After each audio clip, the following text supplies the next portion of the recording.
I'm sitting here talking about the new iPhones that are out. This is not the new iPhone. The new iPhone is actually over here charging. Here, let me uncharge it for a second, or disconnect it. Uncharge it?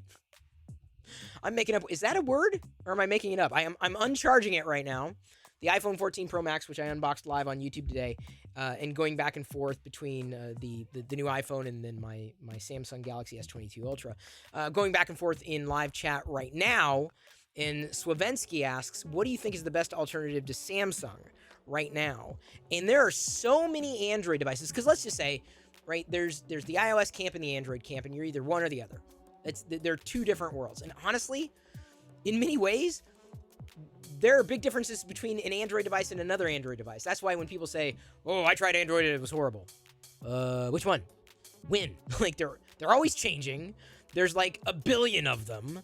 And if you tried it 10 years ago, it's certainly different. Heck, if you tried it 5 years ago, it's different now than it was 5 years ago. iOS is a different beast altogether. So in asking this question, and feel free to clarify it in chat, what do you think is the best alternative to Samsung right now?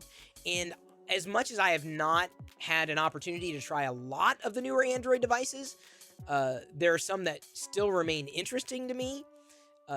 Just not having unlimited budget, I can't necessarily spring for them, so I kind of have to just kind of look at a distance and judge for myself. You've got the Nothing phone, which I also have right here. It's clearly, it is nothing. It's amazing. That's out. It's the new kid on the block. Oh! Was that? Am I right? I'm asking my wife because she would know. She knows the difference between all the boy bands. Is that the one that Harry Styles is in? Was that One Direction? Anyway, I'm going to stay going One Direction. Stay going? I'm going One Direction with my Nothing phone. New kid on the block. Coming right back to that. It's got promise. It's got potential. I don't know if it's necessarily been realized. I mean, there's not a lot that they've had time to optimize. I like what they are trying to do. The features, the quality, the build, specifically at their price point, I think it redefines what a mid-tier device could be. Not really necessarily the thing that I would be looking for, but if you're, in the mid-tier, I think it is a viable alternative to a Samsung. When you're asking about Samsung, I mean, it's a broad category. You've got your low end all the way to the high end. So I'm going to assume you're not talking mid-tier. I'm assuming you're talking top tier. And so from my experience, I can only speak from that. I wish I had deeper experience with the other devices that I can't get, the ones that are only available overseas. Now, you could get them, right? But not always easily. And even then, the software is not going to work the same here as it does overseas, which is unfortunate. I wish we had more choice, believe it or not, with Android phones here in the States. There's also OnePlus, which has also been going through an identity crisis. And that, unfortunately, has not been as seamless a transition as I would have hoped for. I've used the new One UI experience on my OnePlus device, which is a few years old.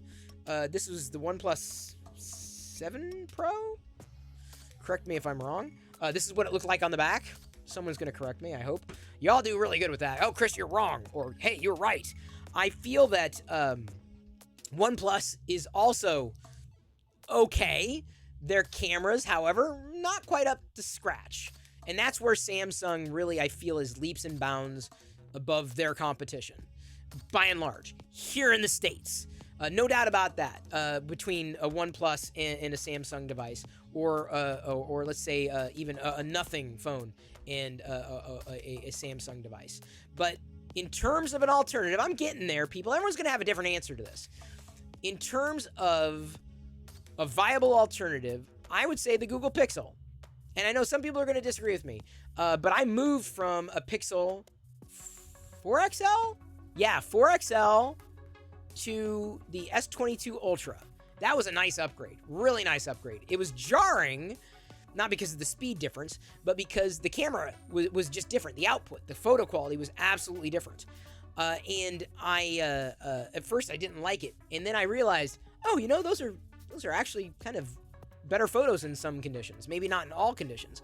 And then when the 6 Pro was released, the one that I use here on the desktop when I'm like printing things on MakerDeck and people can see what's going on, printing things right now, but unfortunately the print is failing, so I'm going to hit stop because I don't want it to continue. It's a failed articulated lizard. I use the Pixel. I feel that as far as quality experience is concerned, a good balance between hardware and software, affordability, cost, if you will, and what you get, bang for your buck. I feel that as much as the Pixel, in my experience, has missed the mark with the 2 most recent versions of Android, 12 and 13, they don't do it for me. They don't go far enough. Specifically, the nav bar is inconsistent between apps. That's an Android problem. And it's a problem that can be fixed if they would allow you to turn off that nav bar. If they allowed that and they made a few more tweaks to their Pixel launcher so that it wasn't so anemic, or at least had like some kind of tweak UI software. I know third-party launchers, et cetera, though third-party launchers don't always work well on Android. They fixed a few of those issues with Android 13, but I don't know if they've gone far enough. The Pixel, I feel, is a viable alternative to Samsung. Viable in terms of, what you get. It's fast. Like, it's even though the hardware is not as fast on paper with the Pixel, it always surprises me when I pick up my wife's Pixel 4 XL, my old Pixel, that she's carrying, and it still feels snappy. And it's old. It's an older device. It's several generations old, but it's still snappy. And that's the thing that just impresses me about the Pixel. It's in fact, I would go as far as to say, and maybe the Pixel's the only line that does this, but that Pixel is snappier today than it was when it was brand new. And that to me speaks to why I believe the Pixel is a viable alternative to Samsung. Not to mention software updates, although Samsung's knocking it out of the park as far as that goes. But you're always going to get the latest software updates with the Pixel as well. I don't think they are supported as long as a Samsung device. But as the Pixel hardware improves, I would also expect the performance of Android to improve on the Pixel. I do, because there are some issues I see where the hardware is not able to keep up with the software on the Pixel 6 Pro. The 7 may be different. I do plan on getting that. If only to test the camera, because I'm interested, because I use the camera every day, as I mentioned it. It depends on what you're looking for from the device, but as far as an alternative to Samsung, Google Pixel, because you've got the A range, and then you've got your flagship range. And so you can choose one of the two. I have 0 reservations in recommending a Pixel to anybody, especially if you're not like me, and you don't necessarily, look at the fine details of a cohesive experience and quality control, at least with the software. Most people don't see the same things I see. I admit that. Even on iOS, they don't see the same things that I see. The Pixel is a fantastic device, but in using the I've got 4 phones sitting in front of me now. In using the Samsung Galaxy, or at least the S21 and the S22 Ultra, I have reservations with that because of the software experience that Samsung overlays, specifically throwing in third-party stuff that you may never use or you may never need, and adding some amount of app bloat, some of it you can mitigate entirely, some of it you really can't. For me, it works well enough, and it's probably the best performing device that I could use today, that I have access to, or that I would want to use, with all the combination of the camera quality, the speed of the device, the software experience. But so that's why, again, giving you that range, for that rubric, why I would say that apples to apples, gotta make sure I'm holding up the right device. Not apples to apples, but like if you're comparing apples to apples, oranges to oranges. If apples are apples, then what are Androids? Oranges to oranges. Granny Smiths, right? Because the Android is green, right? The Granny Smith. You've got to look at more than just Android, right? What else is the differentiator? And so you've got the full range in Samsung stack, and you got the full range in the Google Pixel stack, and then everything else that comes along in tow is additional as time goes on with software updates.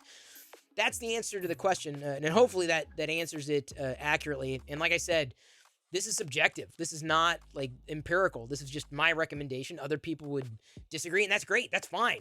I welcome it. I'd be interested in knowing what the other alternative might be, if there is one that you see.